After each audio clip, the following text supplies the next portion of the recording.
আসসালামু আলাইকুম। আশা করি সবাই ভালো আছেন। আজ আমরা তৈরি করব আমের মিষ্টি আচার। প্রথমে আমি প্যানে পানি দিয়ে দিয়েছি, তারপরে চিনি দিয়ে দিলাম। চিনি দিলাম আমি বড় গোল চামচের 3 চামচ। এরপরে দিলাম স্বাদ অনুযায়ী লবণটা দিয়ে কিছুক্ষণের মধ্যে আবার দিব একটু শুকনা মরিচের গুঁড়া। পরে শুকনা মরিচটা একটু কেটে কেটে দিব, আর একটু হলুদের গুঁড়া দিলাম কালারটা সুন্দর আসার জন্য। শুকনা মরিচের গুঁড়াটা দেব হাফ চা চামচেরও কম। একটু ঝাল ঝাল হবে, মিষ্টি আচার তো পুরোটাই মিষ্টি থাকবে, একটু হালকা ঝাল ঝাল লাগবে আর কি। আর চিনি আমার মনে হচ্ছে আর একটু দিলে ভালো হয়, তাই আবার দিয়ে দিলাম।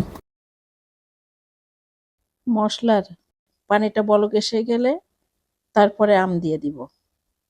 আম দিয়ে নাড়াচাড়া করব, পরে ভিনেগার দিতে হবে। ভিনেগারটা আমি এখনো দেইনি।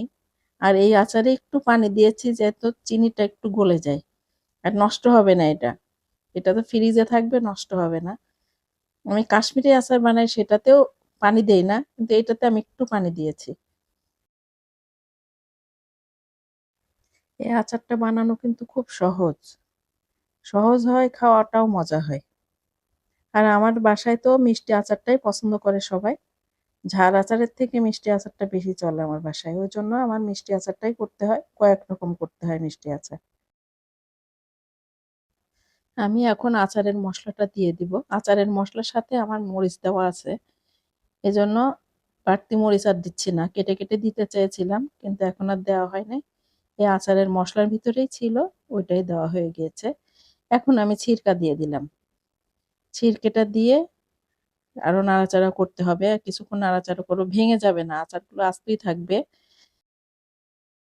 সাবধানে একটু নাড়াচাড়া করতে হবে। এখন সিদ্ধ হয়ে গিয়েছে তো, একটু বেশিক্ষণ রাখতে হবে যাতে মশলাটা ভিতরে চলে যায়। এরপরে নামানোর সময় আমি দেখাবো, পরিবেশন করে তো দেখাবো। এখন আমার হয়ে গিয়েছে, এখন নামিয়ে ফেলবো। আর এটা জমে গেলে তখন বেশি ভালো হয়, দেখতেও সুন্দর লাগে, স্টিকি লাগে। এখন তো গরম গরম, এজন্য একটু মনে হবে পানি পানি আছে। এই পানিটা থাকবে না, একদম শুকিয়ে যাবে। আচারটা রসের মধ্যে থাকলে তারপরে মশলাটা ঢুকে আস্তে আস্তে অনেক মজা লাগে। এটা পোলাওর সাথে খেতেও ভালো লাগে, শুধু শুধু খেতেও ভালো লাগে। আমার ভিডিওগুলো আপনাদের কাছে কেমন লাগে? যদি ভালো লাগে অবশ্যই আমার সাথে থাকবেন।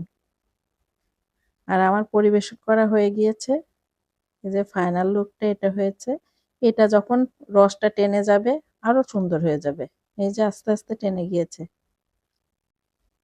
আল্লাহ হাফেজ, সবাই ভালো থাকবেন।